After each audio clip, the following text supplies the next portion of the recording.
السلام علیکم ورحمۃ اللہ وبرکاتہ۔ الحمد للہ رب العالمین، والصلاة والسلام علی سید الانبیاء والمرسلین وعلی آلہ واصحابہ اجمعین ومن تبعہم بإحسان الی یوم الدین، اما بعد۔ قال اللہ تعالی فی القرآن المجید والفرقان الحمید، اعوذ باللہ من الشیطان الرجیم، بسم اللہ الرحمن الرحیم۔ سبحان الذی اسری بعبده لیلا من المسجد الحرام الى المسجد الاقصى الذی بارکنا حولہ لنریہ من آیاتنا انہ هو السمیع البصیر۔ پاک ہے وہ ذات جو اپنے بندے کو راتوں رات مسجد حرام سے مسجد اقصیٰ لے گئی، جس کے آس پاس میں ہم نے برکتیں رکھ دی ہیں تاکہ ہم ان کو اپنی قدرت کے کچھ نمونے دکھائیں۔ یقیناً اللہ تعالیٰ ہی خوب سننے والے اور خوب دیکھنے والے ہیں۔ وَأَرَادُوا بِهِ كَيْدًا فَجَعَلْنَاهُمُ الْأَخْسَرِينَ وَنَجَّيْنَاهُ وَلُوطًا إِلَى الْأَرْضِ الَّتِي بَارَكْنَا فِيهَا لِلْعَالَمِينَ۔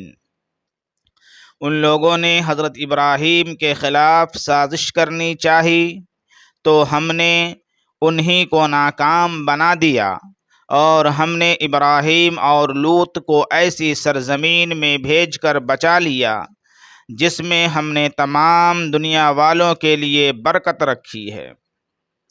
وَلِسُلَيْمَانَ الرِّيحَ عَاصِفَةً تَجْرِي بِأَمْرِهِ إِلَى الْأَرْضِ الَّتِي بَارَكْنَا فِيهَا وَكُنَّا بِكُلِّ شَيْءٍ عَالِمِينَ۔ نیز تیز ہوا کو بھی سلیمان علیہ السلام کے تابع کر دیا، جو اس کے حکم سے اس زمین کی طرف چلتی تھی جہاں ہم نے برکتیں رکھی ہیں، اور ہم ہر چیز سے باخبر ہیں۔ حضرت ابو ذر رضی اللہ عنہ فرماتے ہیں کہ میں نے نبی کریم صلی اللہ علیہ وسلم سے دریافت کیا کہ زمین میں سب سے پہلی مسجد کون سی بنائی گئی ہے؟ آپ صلی اللہ علیہ وسلم نے ارشاد فرمایا، مسجد حرام۔ میں نے پوچھا پھر کون سی بنائی گئی؟ آپ صلی اللہ علیہ وسلم نے ارشاد فرمایا، مسجد اقصیٰ۔ میں نے پوچھا ان دونوں کے درمیان کتنا وقت گزرا ہے؟ آپ صلی اللہ علیہ وسلم نے فرمایا، 40 سال۔ پھر تم جس جگہ بھی نماز پاؤ تو وہاں پڑھ لو، اس لیے کہ اسی میں فضیلت ہے۔ ایک دوسری حدیث میں ہے کہ حضرت ابو سعید خدری رضی اللہ عنہ روایت کرتے ہیں کہ سرور کائنات صلی اللہ علیہ وسلم نے فرمایا کہ 3 مسجدوں کے علاوہ کسی دوسری مسجد کے لیے تم اپنے کجاووں کو نہ باندھو، یعنی کہ سفر نہ کرو۔ اب وہ 3 مسجد کون کون سی ہیں؟ سب سے پہلی مسجد مسجد حرام ہے، دوسری مسجد مسجد اقصیٰ ہیں، اور تیسری مسجد میری مسجد یعنی مسجد نبوی ہیں۔ محترم سامعین کرام اور حاضرین جلسہ، اللہ رب العزت نے ہمیں ایمان کی دولت سے نوازا ہے۔ یہ اللہ رب العزت کا بہت بڑا احسان اور کرم ہے۔ یہ ایمان سب سے بڑی نعمت اور دولت ہے۔ جو سچے پکے ایمان والے ہوتے ہیں اللہ رب العزت انہیں آزماتا ہے۔ چنانچہ قرآن پاک میں ارشاد باری تعالیٰ ہے، احسب الناس ان یترکوا ان یقولوا آمنا وهم لا یفتنون۔ کیا لوگوں کا خیال ہے کہ وہ صرف یہ کہہ کر چھوٹ جائیں گے کہ ہم ایمان لے آئے اور ان کو آزمایا نہ جائے گا؟ اللہ رب العزت مقربین کو سخت آزمائشوں میں مبتلا فرماتے ہیں۔ جو سچے پکے لوگ ہیں وہ ان آزمائشوں میں کامیاب ہو جاتے ہیں۔ انبیاء کرام کو سخت تکلیفیں دی گئی۔ خود ہمارے نبی محمد صلی اللہ علیہ وسلم کو کتنی تکالیف اور پریشانیوں سے گزرنا پڑا۔ ہر مسلمان جانتا ہے اگر اس زمانے کے مظالم اور تکالیف کی جھلک موجودہ زمانے میں دیکھنا ہو تو ملک شام اور خصوصاً ملک شام کے فلسطین کے علاقے کو دیکھیں۔ آج جسے ملک شام کہا جاتا ہے اور جو سیریا کے نام سے مشہور ہے، صرف اتنا ہی ملک شام نہیں ہے بلکہ احادیث میں جو ملک شام کا تذکرہ آتا ہے اس کے اندر فلسطین کے علاقے کے ساتھ ساتھ اور بھی بہت سے علاقے شامل تھے۔ بعد میں اس کے حصے بکھرے کیے گئے ہیں۔ یہیں کا ایک علاقہ القدس یا بیت المقدس جس کو یروشلم کہا جاتا ہے، وقتاً فوقتاً ظالم یہودیوں کی جانب سے فلسطینیوں پر ظلم کے پہاڑ توڑے جاتے ہیں۔ اس رمضان میں یہ سلسلہ دوبارہ شروع ہوا اور مسجد اقصی میں نماز پڑھنے والوں پر ظلم کیا گیا اور غزہ پر بے انتہا بمباری کی گئی، جس میں سینکڑوں فلسطینی بشمول بچوں کے شہید ہوئے۔ حماس کی طرف سے اس کا جواب دیا گیا۔ اسرائیل جنگ بندی پر آمادہ ہوا ہے۔ محترم دوستو، سرزمین القدس یعنی بیت المقدس سے مسلمانوں کا رشتہ نہایت گہرا اور ایمان افروز ہے، تاریخ کے ساتھ وابستہ ہے۔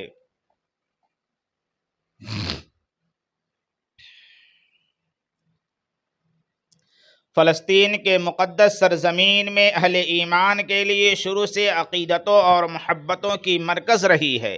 ہر دور میں مسلمانوں نے اسے اپنی جان سے زیادہ اہمیت دی اور اس کے تحفظ کے لیے اپنی زندگیوں کو نچھاور کیا، اور آج تک اس سرزمین کے تقدس میں مسجد اقصی کی حفاظت و بازیابی کے لیے بے چوں و چرا جانوروں کا نذرانہ پیش کر رہے ہیں۔ مسلمان کسی قیمت پر اپنے قبلہ اول کو ناپاک یہودیوں کے ہاتھوں میں جانے نہیں دیں گے۔ بیت المقدس کے تحفظ اور مسجد اقصی کی سلامتی کے لیے اس امت نے اپنے گرم لہو کو بہایا ہے۔ ماؤں نے اپنے جگر کے پاروں کو اس کی حفاظت کے لیے قربان کیا ہے۔ جوانوں نے اپنی خواہشات و تمناؤں کا محور مسجد اقصی کی حفاظت کو بنایا، اور ہر دور میں ایمان کے جیالوں نے اپنے ایمان افروز ولولہ انگیز تاریخ رقم کی ہے، اور آج بھی ہزاروں فلسطینی مسلمان و نوجوان بیت المقدس کی حفاظت کے لیے جام شہادت نوش کر رہے ہیں۔ مسجد اقصی یہ عام مساجد سے بہت بلند اور اونچی شان رکھتی ہے۔ اس کے دامن میں بے بہا برکتیں اور سعادتیں رکھ دی گئی ہیں۔ اہل ایمان کے دلوں میں اس مسجد کی بڑی وقعت اور محبت رچی بسی ہوئی ہے۔ قرآن و سنت میں اس مسجد کی اور اس علاقے کی جہاں یہ مسجد واقع ہے اس کی فضیلت پر کئی دلائل اور ارشادات موجود ہیں، جنہیں پڑھ کر ایک مخلص مومن کے دل میں اس مسجد کی خاص عقیدت اور محبت دل میں اتر جاتی ہے۔ مسجد اقصی کی ایک فضیلت یہ ہے کہ یہ مسجد جس سرزمین پر واقع ہے، اللہ تعالی نے اس سرزمین کو مبارک قرار دیا ہے۔ چنانچہ ارشاد باری تعالی ہے، سبحان الذی اسری بعبدہ لیلا من المسجد الحرام الی المسجد الاقصی الذی بارکنا حولہ، کہ پاک ہے وہ ذات جس نے راتوں رات اپنے بندے کو مسجد حرام سے مسجد اقصی تک سیر کرائی، جس کے ارد گرد ہم نے برکت رکھی ہے۔ بعض اہل علم فرماتے ہیں اگر اس مسجد کے اس قرآنی فضیلت کے علاوہ اور کوئی فضیلت نہ ہوتی تب بھی یہی ایک فضیلت اس کی عظمت و بزرگی اور شان کے لیے کافی تھی۔ محترم دوستو، جس ملک میں مسجد اقصی واقع ہے وہاں حق تعالیٰ نے بہت سی ظاہری اور باطنی برکات رکھی ہیں۔ مادی حیثیت سے چشمے، نہریں، غلے، پھل اور میووں کی افراط، اور روحانی اعتبار سے دیکھا جائے تو کتنے انبیاء و رسل علیہم السلام کا مسکن و مدفن اور ان کے فیوز و انوار کا سرچشمہ رہا ہے۔ مسجد اقصی کی ایک یہ فضیلت بھی قابل ذکر ہے۔ جس وقت اللہ تعالی نے خاتم النبیین والمرسلین محمد صلی اللہ علیہ وسلم کو عظیم اعزاز معراج کی صورت میں عطا فرمایا، جو ایک عظیم معجزہ بھی ہے، تو سفر میں ایک اہم منزل وہ پڑاؤ تھا جو آپ نے مسجد اقصی میں فرمایا۔ پھر یہی وہ جگہ ہے جہاں سے آپ کو آسمان کی بلندیوں کی طرف لے جایا گیا۔ محترم حضرات، حضرت انس بن مالک رضی اللہ عنہ کی یہ حدیث ملاحظہ فرمائیں کہ نبی کریم صلی اللہ علیہ وسلم نے فرمایا کہ میرے پاس براق لایا گیا۔ یہ ایک سفید رنگت کی لمبی سواری تھی، گدھے سے کچھ بڑی اور خچر سے کچھ چھوٹی۔ اس کا ایک قد انتہائے نظر کی مسافت پر پڑتا تھا۔ نبی کریم صلی اللہ علیہ وسلم فرماتے ہیں کہ میں اس پر سوار ہوا یہاں تک کہ میں بیت المقدس پہنچ گیا۔ وہاں پہنچ کر اس سواری کو اس حلقے سے باندھ دیا گیا جس حلقے سے دیگر انبیاء کرام علیہم السلام اپنی سواریاں باندھتے ہیں۔ پھر میں مسجد میں داخل ہوا، اس میں 2 رکعتیں ادا کی، پھر باہر نکل آیا۔ حضرت جبرائیل علیہ السلام دودھ اور شراب کا ایک الگ الگ برتن میرے پاس لائے۔ میں نے ان میں سے دودھ والا برتن لے لیا۔ اس پر حضرت جبرائیل علیہ السلام نے فرمایا کہ آپ نے فطرت کے عین مطابق چیز کو پسند فرمایا ہے۔ اس کے بعد وہ ہمیں آسمان کی طرف لے کر چل پڑے۔ نبی کریم صلی اللہ علیہ وسلم کے سفر پر وہاں تشریف لے گئے۔ سارے انبیاء کرام وہاں جمع تھے، سب کی امامت فرمائی۔ شاید نبی کریم صلی اللہ علیہ وسلم کو وہاں لے جانے میں یہ بھی اشارہ ہوگا کہ جو کمالات انبیاء، بنی اسرائیل وغیرہ پر تقسیم ہوئے تھے، آپ کی ذات مقدسہ میں وہ سب جمع کر دیے گئے۔ جو نعمتیں بنی اسرائیل پر مبذول ہوئی تھیں ان پر اب بنی اسماعیل کو قبضہ دلایا جانے والا ہے۔ کعبہ اور بیت المقدس دونوں کے انوار و برکات کی حامل ایک ہی امت ہونے والی ہے۔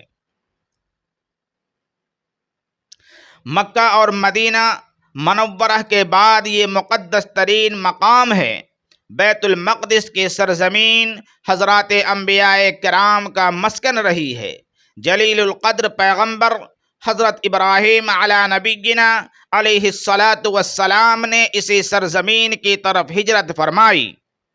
حضرت داؤد علیہ السلام نے اسی سرزمین کو جائے سکونت کے طور پر اپنایا اور یہیں اپنا ایک محراب بھی تعمیر فرمایا۔ حضرت سلیمان علیہ السلام اسی جگہ سے ساری دنیا پر حکومت کرتے تھے۔ حضرت زکریا علیہ السلام کا محراب بھی اسی شہر میں ہے۔ اسی شہر میں حضرت مریم کے بطن سے حضرت عیسیٰ علیہ السلام کی ولادت ہوئی۔ حضرت موسیٰ علیہ السلام نے اسی سرزمین کے تعلق سے اپنی قوم سے فرمایا تھا کہ تم اس مقدس شہر میں داخل ہو جاؤ۔ یا قوم ادخلوا الارض المقدسة التي كتب الله لكم ولا ترتدوا على ادباركم فتنقلبوا خاسرین، کہ اے میری قوم، تم اس پاک زمین میں داخل ہو جس کو اللہ نے تمہارے لیے لکھ دیا ہے، اور اپنی پیٹھیں نہ پھیر لو ورنہ نقصان اٹھاؤ گے۔ محترم بزرگوں اور دوستوں، قصہ جالوت و طالوت کا تعلق بھی اسی سرزمین سے ہے۔ بیت المقدس میں پڑھی جانے والی ہر نماز کا اجر 500 گنا بڑھا کر دیا جاتا ہے۔ یہ وہ مقام ہے جس کی زیارت کے لیے نبی اکرم صلی اللہ علیہ وسلم نے امت کو تلقین فرمائی ہے۔ یہی وہ سرزمین ہے جہاں کئی معجزات وقوع پذیر ہوئے۔ حضرت عیسیٰ علیہ السلام کو جب ان کی قوم نے قتل کرنا چاہا تو اللہ تعالی نے اسی شہر سے انہیں آسمان پر اٹھا لیا۔ قیامت کے قریب حضرت عیسیٰ علیہ السلام کا زمین پر نزول بھی اسی مقدس سرزمین پر ہوگا۔ اسی شہر کے مقام لد پر حضرت عیسیٰ علیہ السلام مسیح دجال کو قتل کریں گے۔ فلسطین ارض محشر ہے، جیسا کہ روایت میں ہے کہ اسی سرزمین سے یاجوج و ماجوج کے فساد کا آغاز بھی ہوگا۔ محترم بزرگوں اور دوستوں، اسلام میں بیت المقدس کا مقام وہی ہے جو حرمین شریفین کا ہے، اسی لیے اسے قبلہ اول اور تیسرا حرم کہا جاتا ہے۔ یہ سرزمین دنیا کے سارے مسلمانوں کی عقیدتوں کا مرجع اور محبتوں کا مرکز ہے۔ قرآن مجید نے الذی بارکنا حولہ کے نہایت اونچے خطاب سے اسے یاد کیا۔ یہ انبیاء کی بستی ہے، اس کے چپے چپے میں تاریخ سانس لیتی ہے اور یہاں کا ایک ایک ذرہ خوشبو میں بسا ہوا ہے۔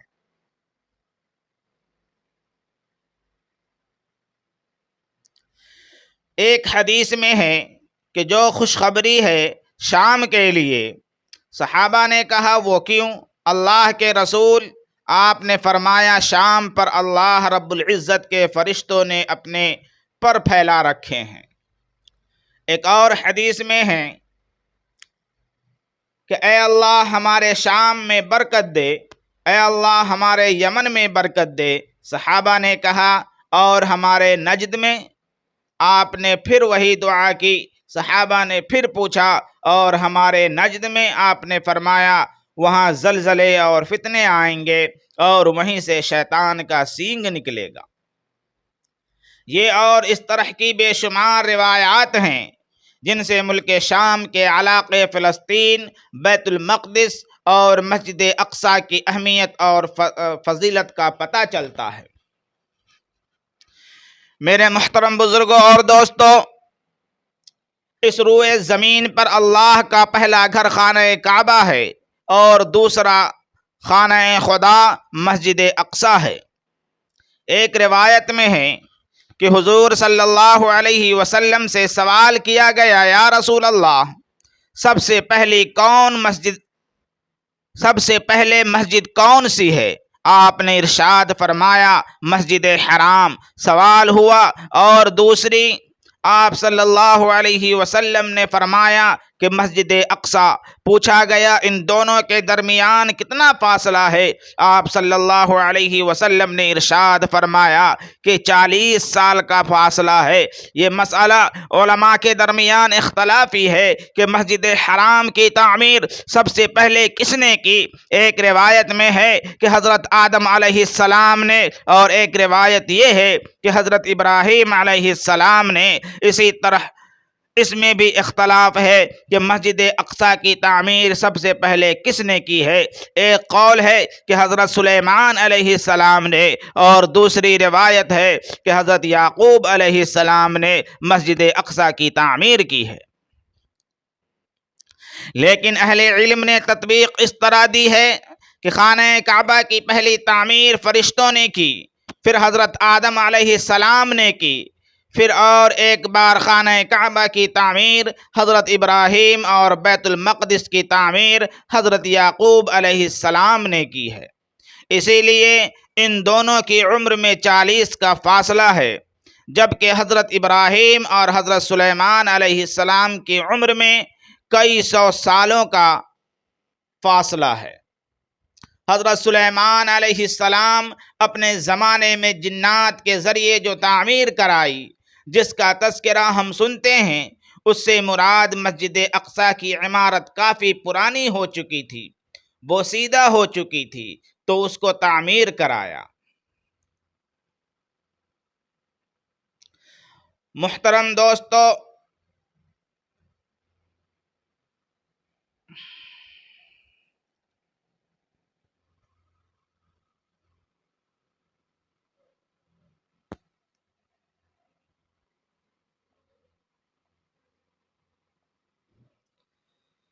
بیت المقدس یا القدس، یروشلم، یہ بہت پرانا شہر ہے۔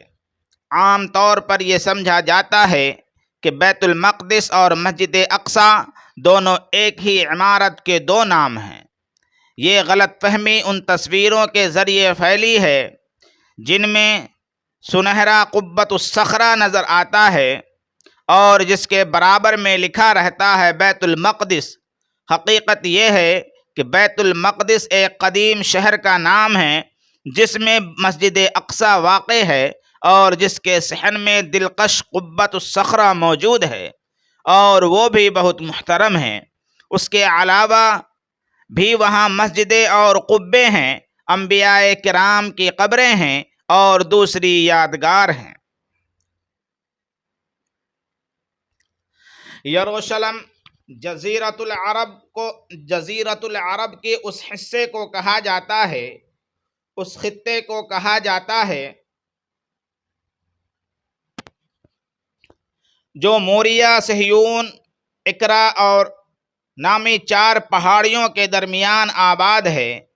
اس کی بنیاد مملکت سالم کے بادشاہ ملک صدق نے رکھی تھی۔ جس ملک میں یہ شہر آباد ہے اسے اس زمانے میں یہودیہ، کنعان اور شام کہا جاتا تھا۔ مکمل 1 صدی کے بعد جب اس شہر پر یبوسی قابض ہوئے تو انہوں نے اس کا نام یابوس رکھ دیا۔ پھر مرور زمانہ کے ساتھ یبوسالم ہوا اور اخیر میں یروشلم ہو گیا۔ اس شہر کو القدس یا بیت المقدس کہا جاتا ہے۔ یہ شہر اگرچہ مسلمان، عیسائی اور یہودی آسمانی مذاہب کے حامل تینوں بڑی قوموں کے یہاں مقدس ہے، لیکن یہ حقیقت ہے کہ بیت المقدس اور مسجد اقصی تاریخ کے تمام ادوار میں اہل اسلام ہی کی ملکیت رہی۔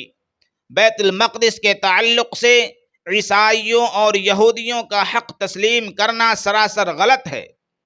اس شہر کی ابتدائی تاریخ کا سرسری جائزہ اس حقیقت کی صداقت کو ثابت کرنے کے لیے کافی ہے کہ یہودی القدس یا فلسطین کے اصل باشندے نہیں ہیں۔ بیت المقدس کے اصل باشندے ہونے کا یہودی دعویٰ محض مغالطہ ہے۔ قدیم تاریخی مآخذ سے پتہ چلتا ہے کہ اس علاقے کے اصل باشندے کنعانی عرب تھے۔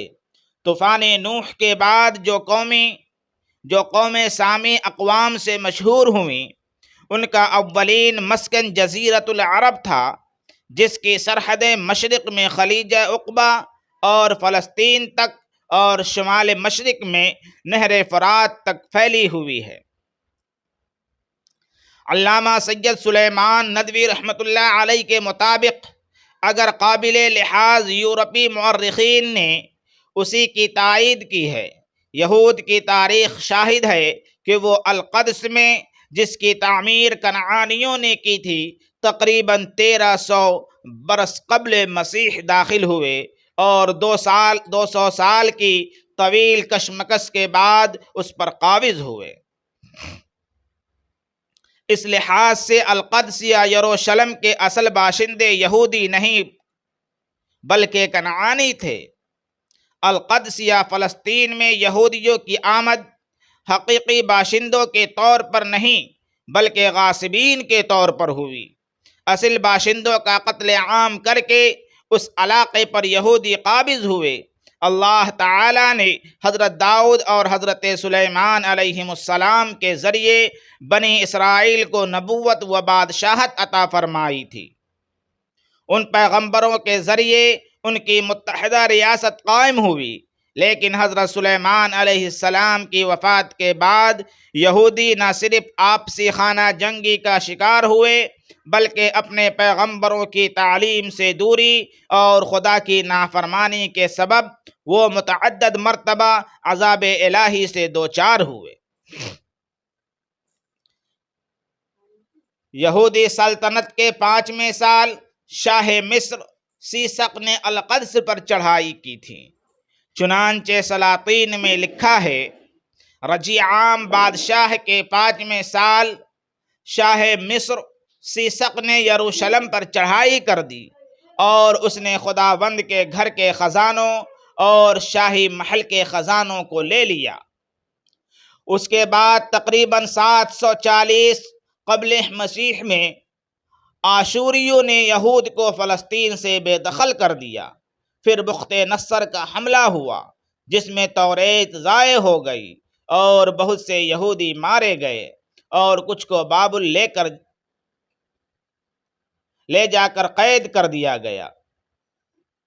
بخت نصر کے حملے کے بعد پھر ایرانیوں کے ذریعے کچھ عرصے کے لیے فلسطین ہی میں انہیں آباد ہونے کا موقع ملا، مگر زیادہ عرصہ نہیں گزرا کہ یونانی اور رومی ان پر قہر الہی بن کر ٹوٹ پڑے اور انہیں فلسطین سے بے دخل کر دیا۔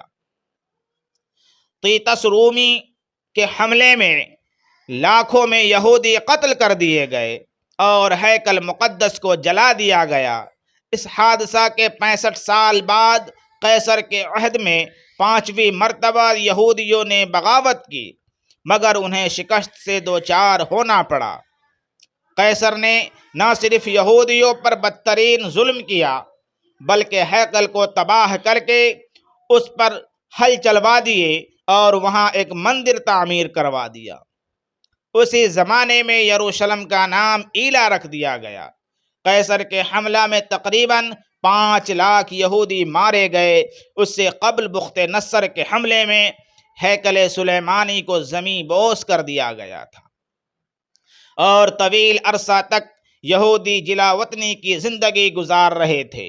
ایرانی دور اقتدار میں جب پھر سے یہودی جنوبی فلسطین میں آباد ہوئے تو وہ دوبارہ ہیکل سلیمانی کی تعمیر کی گئی۔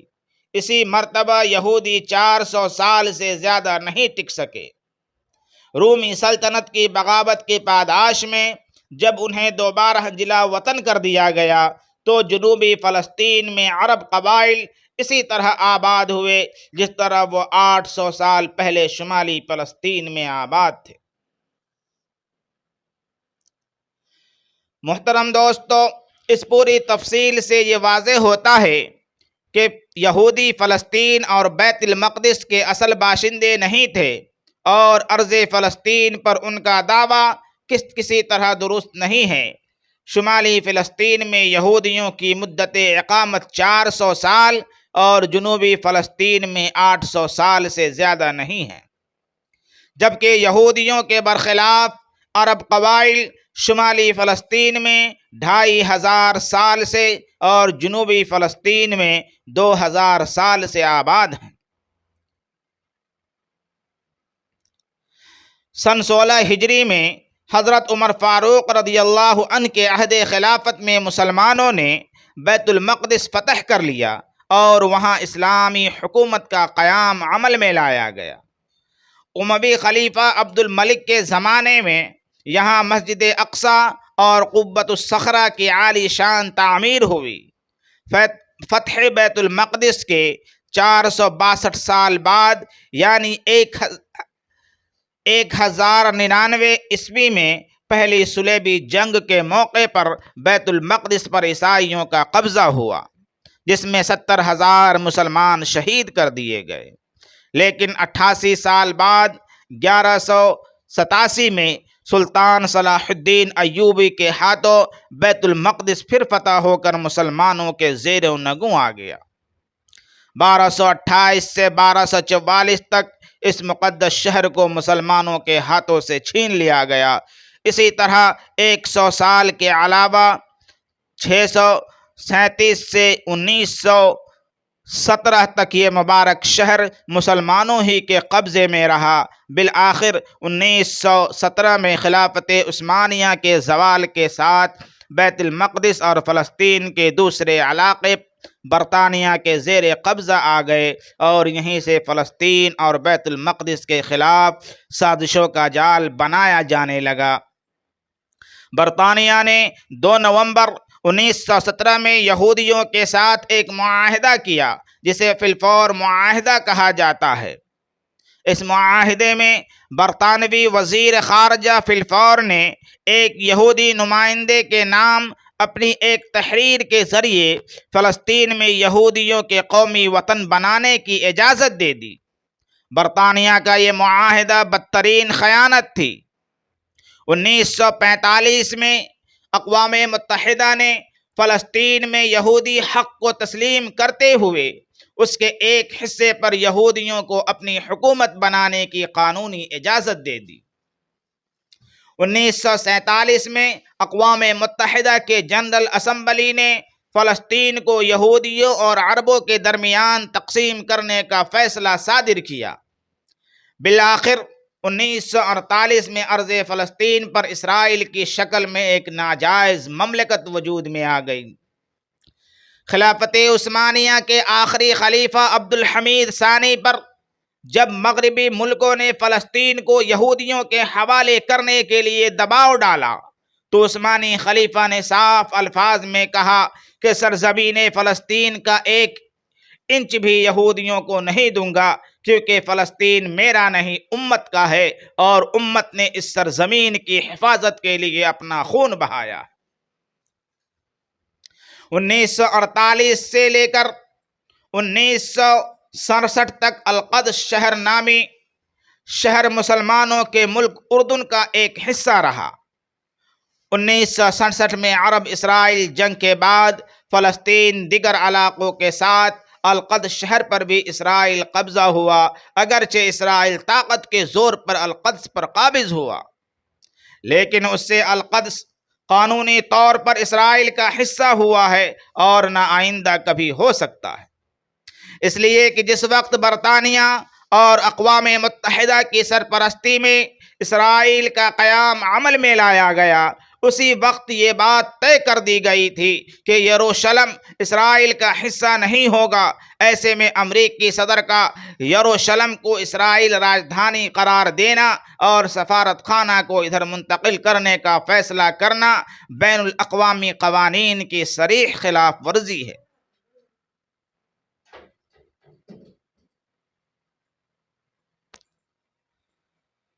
محترم بزرگوں اور دوستوں، آئیے اللہ تبارک و تعالی سے دعا کریں کہ اللہ تعالی مسجد اقصیٰ کو ظالموں، سرکشوں اور غاصبوں کے ناپاک ہاتھوں سے پاک فرما، فلسطینی مسلمانوں کو خوب ہمت عطا فرما، انہیں قوت ایمانی عطا فرما، ان کے دشمنوں کی تدبیروں کو ناکام فرما، کافروں کی جنگ کو واپس انہی پر پلٹ دے۔ اے اللہ، بلا شبہ آپ ہی سب سے بہتر انتقام لینے والے اور مجرموں کو سزا دینے والے ہیں۔ اقول قولی ھذا واستغفر اللہ لی ولکم ولسائر المسلمین فاستغفروہ انہ هو الغفور الرحیم، وآخر دعوانا ان الحمد للہ رب العالمین۔